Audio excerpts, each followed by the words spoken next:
J'ai tenu ce matin à passer vous dire félicitations à toutes les forces de Pau et de la région par extension. Félicitations pour le travail abattu. C'est l'une des régions les plus pacifiées et ça ne veut pas dire que c'est fini. Vous encouragez aussi à continuer le combat. C'est une zone très dense avec assez de forêts. Certes, vous avez pu faire reculer l'ennemi qui avait tenté de s'implanter ici. Et je souhaite que vous continuiez à patrouiller dans ces forêts, à vous assurer qu'il n'y a pas ces velléités de retour. Donc, je le dis, félicitations, mais mes encouragements pour la suite. J'espère que je me fais comprendre.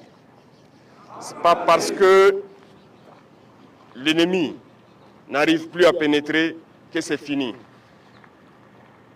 C'est une guérilla et ici nous sommes au Centre national d'entraînement commando. Un commando, il sait ce que ça veut dire les infiltrations. Donc l'ennemi est capable d'infiltrer. Il faut prendre cette donnée en compte et rester donc en permanence en veille.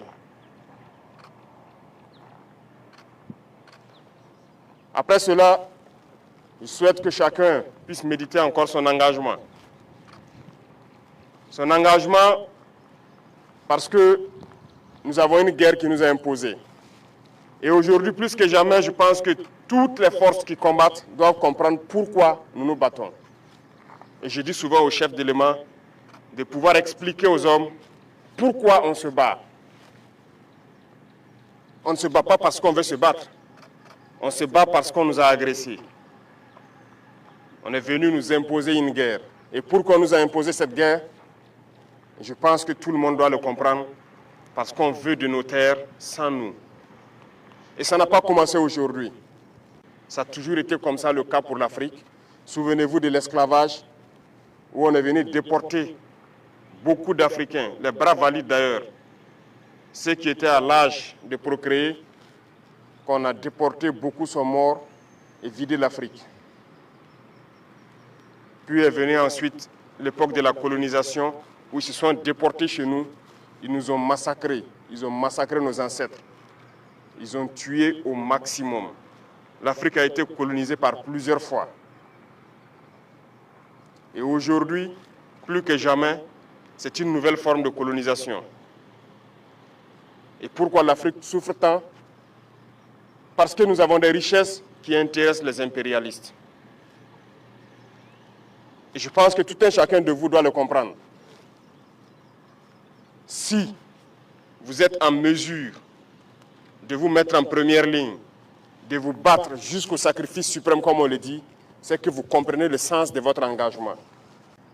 Vous êtes venus pour défendre la nation, pour protéger cette terre que nous ont léguée nos ancêtres. Les dévanciers nous ont écrit l'hymne.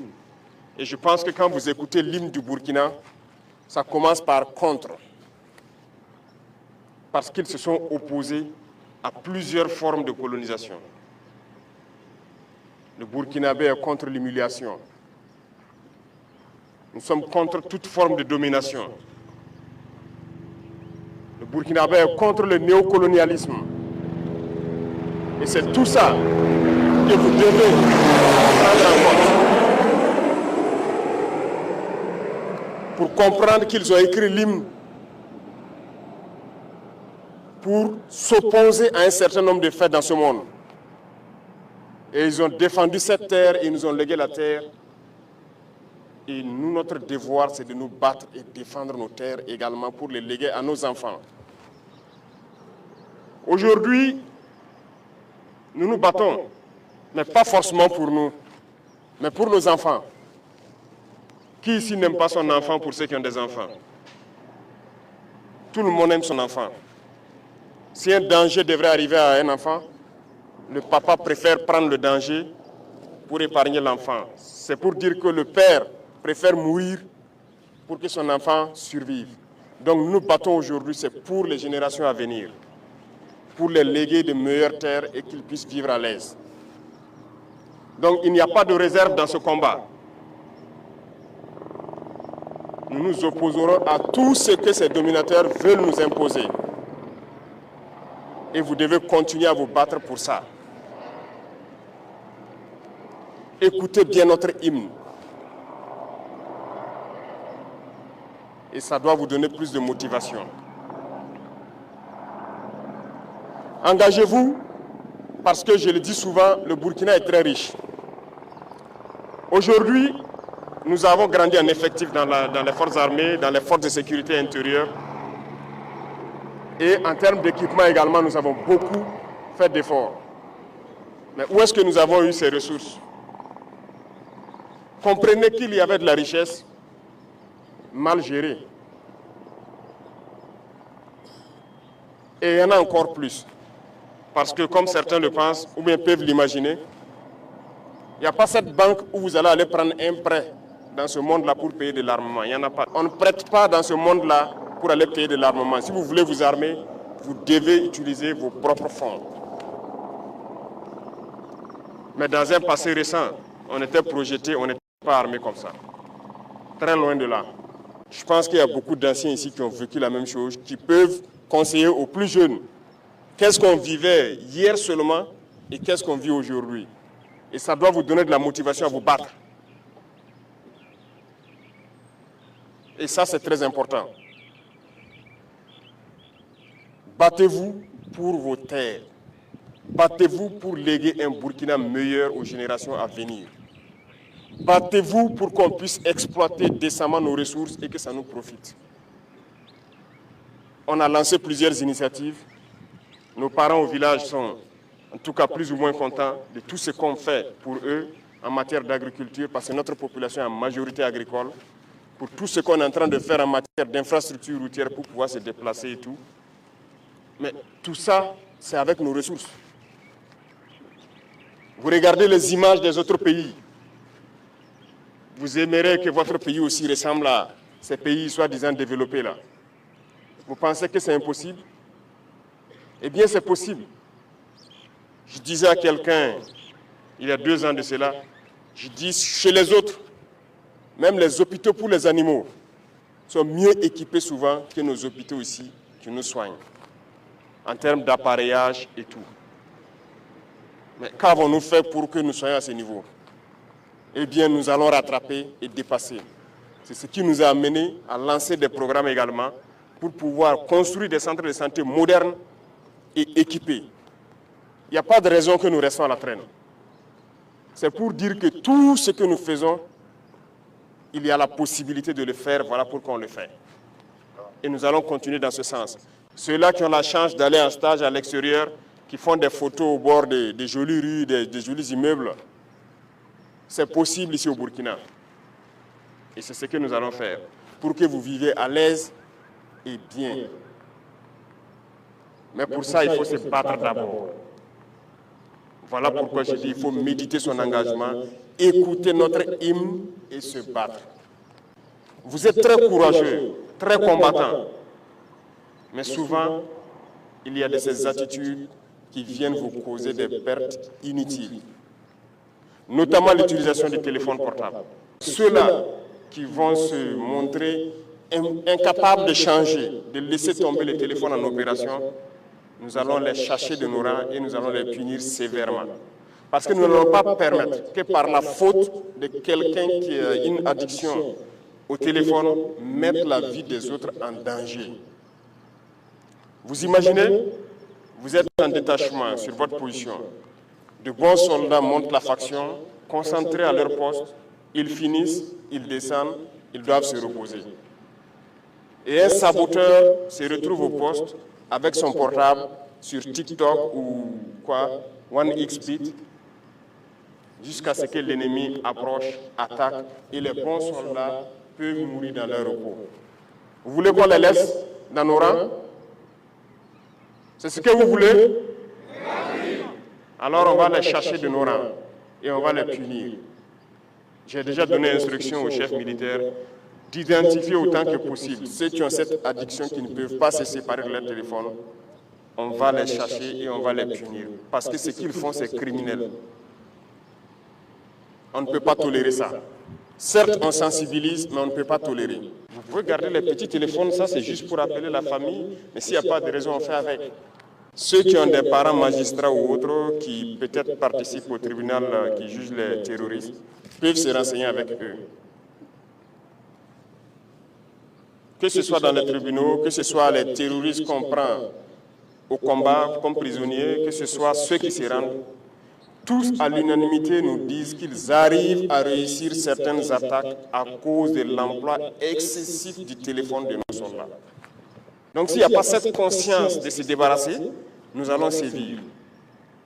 Et donc, dans peu de temps, vous verrez des gens radiés, sûrement en prison, parce qu'ils mettent la vie des autres en danger et ils ne peuvent pas se séparer. De toute façon, c'est assez clair. Il y a une note de la hiérarchie militaire qui interdit les téléphones en opération. Après la phase de sensibilisation, vient la phase de répression. Nous n'allons pas tolérer que des gens mettent la vie des autres en danger. Même votre propre vie que vous mettez en danger avec le téléphone, vous n'avez pas le droit, parce que vous ne vous appartenez pas. Un militaire, il appartient à l'armée. Vous ne vous appartenez pas, vous n'avez pas le droit de faire ce que vous voulez. Vous faites ce que l'armée veut. Donc, chacun doit pouvoir passer le message pour que ce phénomène-là, on puisse le combattre. Si je le dis avec insistance, c'est parce que c'est assez grave. Ça vient annihiler votre courage souvent. Et ça vient faire souvent qu'on perd de bons combattants. Parce qu'il était au repos et un faux combattant a fait en sorte que l'ennemi s'approche et attaque et le trouve qui n'est pas prêt. Donc combattez cet usage excessif du téléphone-là et passez le message aussi clair que je vous le passe à vos camarades. Je sais qu'ici vous trouverez des soldats de toutes les classes. Passez ces messages aussi clairement. Et ceux-là aussi qui intoxiquent dans les rangs, parce qu'ils sont peut-être aussi intoxiqués par les apatrides qui sont sûrement à l'extérieur et qui continuent de combattre le Burkina sur les réseaux sociaux, à travers les médias et tout. Il faut faire très attention. Lorsque quelqu'un vous dit de ne pas vous battre, il veut vous soumettre. Vous voulez être esclave? Vous voulez être dominé? Donc, il faut se battre. Il n'y a pas une seule solution. Le Burkinabé ne négociera pas avec son ennemi. On va se battre et nous allons vaincre. C'est la seule chose qui puisse prévaloir.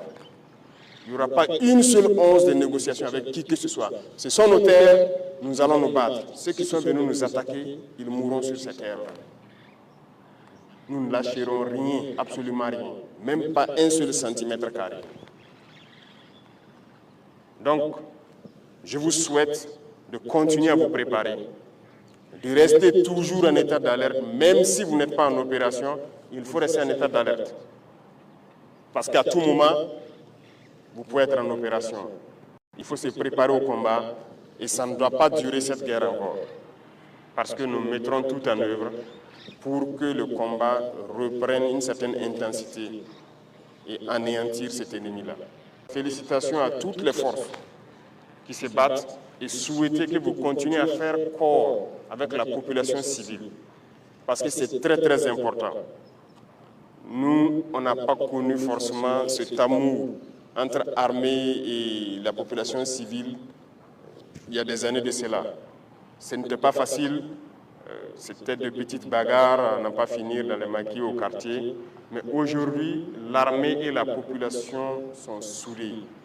Et c'est le facteur essentiel du succès des opérations comme ça. Vous avez les informations, les renseignements comme il le faut. Vous êtes soutenu moralement, vous êtes soutenu psychologiquement. Donc il n'y a pas de raison d'avoir mal au moral. Il n'y a pas de raison de ne pas foncer, de ne pas continuer. Continuez à cultiver cet amour avec la population, continuez à les aider, continuez à participer, à les unir aussi. Parce que notre passé de quelques décennies de mauvaise politique a contribué à fragiliser nos différentes couches sociales, à diviser les gens, souvent sur des questions futiles. Et votre rôle également, c'est de contribuer aujourd'hui à les unir. Parce que vos voix portent. Les civils croient en vous. Aujourd'hui, lorsqu'un soldat se met debout et parle à une dizaine de civils, ils l'écoutent et c'est plus facile pour les civils de mettre en exécution ce que vous êtes en train de leur dire. Donc chacun, autant que vous êtes, doit être un ambassadeur de paix, de cohésion pour nos frères civils.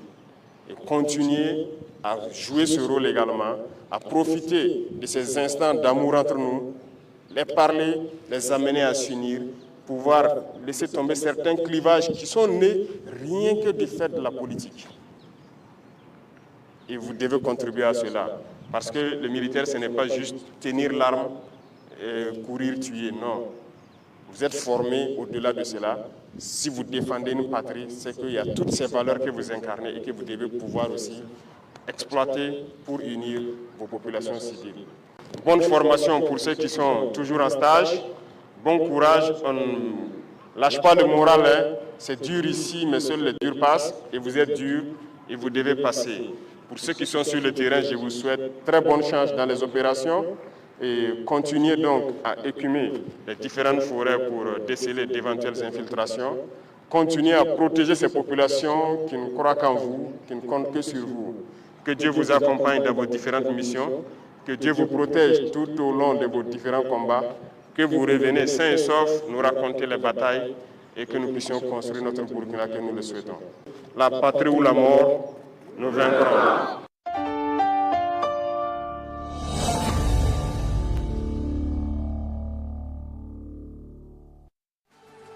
C'est une malformation